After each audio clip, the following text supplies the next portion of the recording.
Hello everyone and welcome to study practically. तो यार आज का टॉपिक है द बिग 5 पर्सनालिटी मॉडल या द बिग 5 पर्सनालिटी ट्रेड्स भी कहते हैं। तो ये भी एक पर्सनालिटी ट्रेड है, कॉन्सेप्ट है, ऑर्गेनाइजेशनल बिहेवियर का एक बहुत इंपॉर्टेंट टॉपिक है। तो यार वीडियो को लास्ट तक जरूर देखना और चैनल को सब्सक्राइब नहीं किया है तो सब्सक्राइब भी कर लो ऐसे इन्फॉर्मेटिव और बहुत ही ज़्यादा एजुकेशनल कंटेंट के लिए। और साथ ही में थ्योरीज, पीपीटी, नोट्स सबके लिंक्स आपको डिस्क्रिप्शन में मिल जाएंगे, तो आप उसके लिए जिसकी ज़रूरत हो आप उसको चेकआउट कर सकते हो। तो चलो फिर जल्दी से वीडियो को शुरू करते हैं। तो चलो यार फिर जल्दी से समझ लेते हैं कि ये है क्या। ठीक है, तो द बिग 5 पर्सनालिटी मॉडल या बिग 5 पर्सनालिटी ट्रेड्स जो भी आप इसको कह सकते हो, आया कहाँ से है एंड पूरा डिटेल में मतलब क्या है इसका, तो डिटेल में समझेंगे। एंड जैसा कि मैं आपको बता दूं यार, डिस्क्रिप्शन में आपको लिंक्स है थ्योरीज के, पीपीटीज के, नोट्स के, जिसका भी आपको यूज़ करना और जाके उसको कर सकते हैं। तो चलो फिर सबसे पहले हम लोग समझ लेते हैं कि यार है क्या। ठीक है, यहाँ पे मैंने क्या है एबियन का वापस से खोला हुआ है, एडियोमा का, इसका भी लिंक आपको डिस्क्रिप्शन में है अगर आपको यही इन्फोग्राफिक्स से पढ़ना हो तो।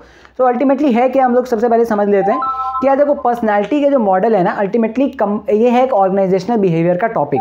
ठीक है, MBTI में भी मैंने बताया था, जो कि मैंने पहले डिस्कस किया हुआ है। अगर वो आपने नहीं देखा है तो आई कार्ड पे नीचे डिस्क्रिप्शन में देख सकते हो, आप उसको लिंक मिल जाएगा उसका। तो MBTI भी एक क्या है, पर्सनालिटी के ऊपर ही थ्योरी है। ठीक है, तो ये पर्सनालिटी थ्योरीज हैं किस लिए, क्यों पढ़ रहे हैं हम लोग, क्योंकि ये एक ऑर्गेनाइजेशनल बिहेवियर का टॉपिक है। ऑर्गेनाइजेशनल बिहेवियर यानी कि आपको ऑर्गेनाइजेशन में जो होते हैं, जो एम्प्लॉयज़ होते हैं, वो कैसे काम करते हैं, वो कैसे बिहेव करते हैं, उनसे कैसे अच्छे से काम करवाया जाए। तो as a leader, as a manager आपको ये पता होना चाहिए, तभी आप बहुत बढ़िया तरीके से उसको रिजल्ट में ला पाओगे। भले ही प्रैक्टिकली भी आपको पता होगा, थ्योरीज में आपको नहीं पता होगा, आप प्रैक्टिकली भी उसको अच्छे से कर लोगे, लेकिन थ्योरी से और थोड़ा इंप्रोवाइज हो जाता है। ठीक है, तो अल्टीमेटली है क्या ये हम लोग समझ लेते हैं। तो अल्टीमेटली ये जो भी आप देख रहे हो, अल्टीमेटली इट्स ऑल अबाउट कि यार जो साइकोलॉजी आपकी जो भी आपके साइकोलॉजी के ऊपर जो है एक तरीके से वो सारे माइंडसेट गेम है। ठीक है, कि क्या जो एक बंदे की पर्सनालिटी होती है वो कैसे निकल के आती है किसी भी गिवन सिचुएशंस में। ठीक है, तो उसी के लिए हम लोगों ने MBTI पढ़ा था। अब ये दूसरा है जो कि है बिग 5 पर्सनालिटी ट्रेड्स। ठीक है, आप एग्जाम्स में आप चाहे कोई भी UGC नेट कर लो यार, MBA कर लो, BBA कर लो, BCom MBA MCom तक में भी यार बहुत जगह आपको ये पढ़ने को मिल सकता है। ठीक है, तो मेनली क्या है, इट्स ऑल अबाउट कि एक पर्सनालिटी जो है बंदे की, ठीक है, तो वो आप एज अ कंपनी कैसे जज कर सकते हो कि यार आप सबकी अलग अलग है। ठीक है, सबकी तो अलग अलग पर्सनालिटी है, लेकिन एक जैसों को आप एक साइड कर लो अगर, तो आप उन एक जैसों पर्सनालिटी से काम निकाल सकते हो जिसके लिए आप चाहते हो। ठीक है, अगर आपको सेल्स के लिए जॉब चाहिए, मैंने MBTI के में बताया था एग्जांपल में कि अगर आपको सेल्स के लिए लोग चाहिए तो आपको ऐसे पर्सनालिटी चाहिए जो कि एक्सट्रोवर्ट हो थोड़े। ठीक है, थोड़ा थिंकिंग के साथ काम करते हो, ज़्यादा इमोशंस पे नहीं जाते हो, अच्छे से बेच पाए वो लोग। ठीक है, तो they can be good promoters, they can be good salesman. ठीक है, ऐसे ही ये भी टॉपिक है। यहाँ पे हम लोग को क्या है, बिग 5 मतलब 5 ऐसी पर्सनालिटीज़ हैं जिसमें कि डिवाइड किया गया है, जो कि अगर आप एज अ कंपनी अगर आप जान लो तो आपको पता होगा कि यार ये टाइप के पर्सनालिटी के लोग हमें इस काम के लिए ज़्यादा इफेक्टिव बैठेंगे, तो हमें ऐसे ही लेने चाहिए। ठीक है, अब इसके भी ऑफकोर्स ही बात है, कुछ एडवांटेज कुछ डिसएडवांटेज होंगे, कहीं कहीं यूज़ आता है, कहीं कहीं यूज़ नहीं भी आता है, लेकिन आज की दुनिया में यार ये सबसे ज़्यादा यूज़ होने वाला आपको साइकोलॉजी का थ्योरी है। ठीक है, पर्सनैलिटी के ऊपर थ्योरी सबसे ज़्यादा यूज़ होता है। तो आप समझते हैं कि सबसे पहले ये 5 पर्सनालिटी ट्रेट्स हैं कौन कौन सी। तो 5 क्या है, ओशन की तरह इसको कहा जाता है, ओशन, OCEAN, ओशन के टर्म में इसको नाम किया जाता है। एंड 5 क्या है, openness, consciousness, extraversion, agreeableness and neuroticism. ठीक है, ये 5 ओशंस जो कि आपको कहते हैं, शॉर्ट फॉर्म में ओशन कहते हैं, ये 5 पर्सनालिटी ट्रेट्स हैं जो कि आपको पढ़ने को मिलती हैं ये पूरे पर्सनालिटीज़ में। अब मतलब समझते हैं करके कि है क्या, पहले मैं ऊपर कर लेता हूं ताकि आप आराम से देख पाओ। ठीक है, तो ओपननेस क्या है और कॉन्शियसनेस क्या है। ठीक है, पहले समझ लेते हैं हम लोग। Openness is a degree of intellectual curiosity, creativity and a preference for novelty. यानी कि मतलब क्या कहना चाह रहा है यार, कि ओपननेस ये कहना चाह रहा है कि आपका कितना इंटेलेक्चुअल क्यूरियोसिटी है, आप कितना चीज़ें जानना चाहते हो, आप कितना और अच्छा लर्न करना चाहते हो, क्रिएटिविटी कैसी है आपके अंदर, वो चीज़ ओपननेस बताता है। ठीक है, अब यहाँ पे जो भी हम लोग 5 पढ़ेंगे इसमें आपको हमेशा एक चीज़ लो और एक हाई बताया जाएगा। ठीक है, यानी कि अगर यानी कि बहुत अगर हाई है ओपननेस तो बंदे का पर्सनालिटी कैसा होगा, और अगर लो ओपननेस है तो कैसा होगा, और यही सारी चीज़ों के साथ है हाई और लो, उनके ऊपर अलग अलग बेस करेंगे।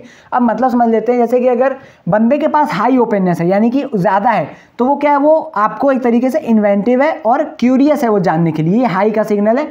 और अगर किसी के अंदर ओपननेस कम है तो वो क्या है, वो बहुत ही कंसिस्टेंट और बहुत ही कॉशियस है यहाँ पर, यानी कि वो बहुत आराम से चलता है, यार मेरे को क्रिएटिविटी नहीं चाहिए, मेरे को क्यूरियोसिटी नहीं है जानने को, मैं बस जो आप आप बता दो मेरे को, मैं वही काम करूंगा, ठीक है। I am not open to learn new things, ठीक है। तो वो लोग क्या होते हैं, वो लोग बहुत शांत होते हैं, ठीक है, ज़्यादा फ्लेक्सिबल नहीं होते, जो आप उनको बोल दो वही काम करेंगे, ठीक है। तो इसलिए वो लोग कंसिस्टेंट होते हैं, एक काम को आप करते हो आराम से और बड़े कॉशियस होते हैं, धीरे धीरे आराम से चलते हैं। और जो हाई टू ओपननेस है वो इन्वेंटिव होते हैं, नई नई चीज़ें खोजते हैं और क्यूरियस भी होते हैं जानने के लिए, जिज्ञासापन जिसको कहते हैं ना, तो लोग जिज्ञासु होते हैं ये जानने के लिए यार क्या नया है क्या नया नहीं है।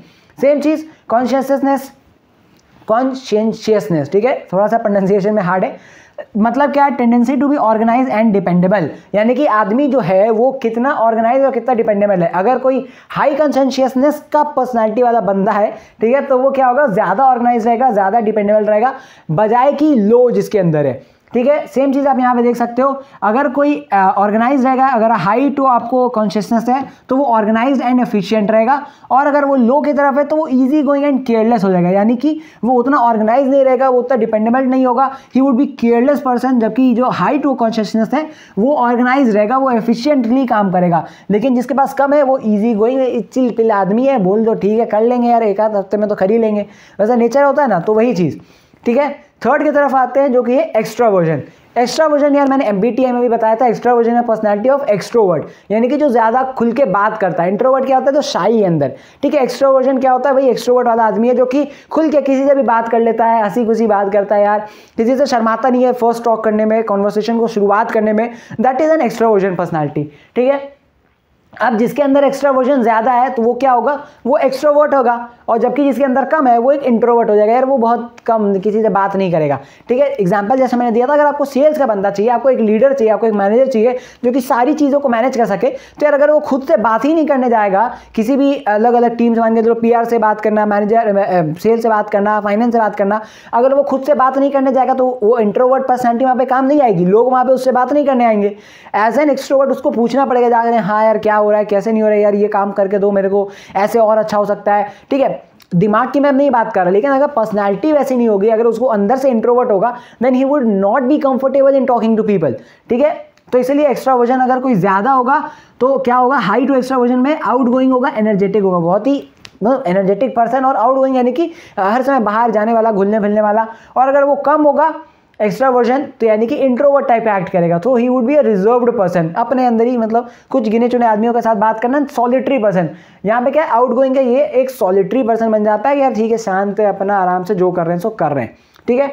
फोर्थ आता है एग्रीएबलनेस। एग्रीएबलनेस यानी कि measures of one's trusting and helpful nature, यानी कि एक जो बंदा है वो कितना ट्रस्ट करता है एंड हेल्पफुल नेचर का है, ठीक है। वो कितना सहमत होता है कोई चीज़ को लेकर के कि हाँ भाई चलो मेरे को आपसे ये विश्वास है, ये चीज़ है, या फिर आप क्या उसका नेचर आप कैसे जज कर सकते हो, ठीक है। अब वही बात है, अगर उसमें हाई टू एग्रीएबलनेस है तो वो क्या है, वो फ्रेंडली है एंड कंपैशनेट है, एंड अगर लो टू एग्रीएबलनेस है then he is challenging and detached, he is a detach person, वो लोगों से ज़्यादा कनेक्टेड नहीं है, मतलब आप उसके ऊपर ट्रस्ट नहीं कर सकते जल्दी से, so is a challenging person, ठीक है। एंड लास्ट आता है आपको न्यूरोटिसिज्म। न्यूरोटिसिज्म क्या है, it's a predisposition to psychological stress, ठीक है। Neuroticism is just like a neurological disorder type का आप बीमारी जानते होगे, ठीक है। तो इट्स नॉट अ बीमारी type of thing, it's like कि आप क्या पहले से पोजीशन कर सकते हो कि यार जो इसको बंदे को जो स्ट्रेस है, ठीक है, दिमाग का जो भी स्ट्रेस है वो कैसे वो हैंडल कर पाएगा उसको, ठीक है। क्या वो अच्छे से हैंडल कर सकता है, क्या वो खुद ही स्ट्रेस में आकर के, यार मान के जो जैसे लोग आजकल ज़्यादा स्ट्रेस में आ जाते हैं तो यू नो नस काट लेते हैं, तो दिक्कत का काम है, ये नहीं करना चाहिए, ठीक है। तो अल्टीमेटली क्या है, अगर वो ज़्यादा उसमें न्यूरोटिसिज्म होगा तो ही would be secure and he would be confident person, वो ज़्यादा अच्छे से एक्ट करेगा। लेकिन वही अगर उसके अंदर कम होगा so he would be nervous and he would be sensitive, क्योंकि आप कुछ भी काम अगर वो करेगा तो बहुत ही ज़्यादा सेफ्टी के साथ करेगा, डर के करेगा कि यार कुछ हो गया, कुछ वैसा हो जाए, कुछ दिक्कत हो जाएगी, तो स्ट्रेस बर्स्ट, ये वो बहुत सारी चीज़ है, ठीक है। तो ये है main 5 personality, big 5 personality trades, जो इसको ओशन कहा जाता है। एंड इसके अंदर सबके अंदर दो दो ट्रेड एक तरीके से आप कह सकते हो, किसी में अगर high to agreeableness, low to agreeableness, high to neuroticism, low to neuroticism, high to extraversion, low to extraversion, ये सारी चीज़ें कर करके इनको डिनोट किया जाता है, ठीक है यार। तो यही है तो बिग 5 पर्सनैलिटी मॉडल, जो कि आपको बहुत बार लगता है कि यार बहुत कंफ्यूजिंग है या बहुत मुश्किल है, तो उतना मुश्किल नहीं है, आसान सा टॉपिक है, ठीक है। तो अगर आपको इसके अंदर और भी चीज़ें जाननी हो तो आप नीचे कमेंट करके आप बता सकते हो या पर्सनली मुझे मैसेज कर सकते हो। ये इस वीडियो को शॉर्ट रखने के लिए मैंने प्योर पर्सनालिटी, ये पूरा जो बिग 5 मॉडल है इसी को मैंने समझाया है एंड आशा करता हूँ कि आपको समझ में आया होगा।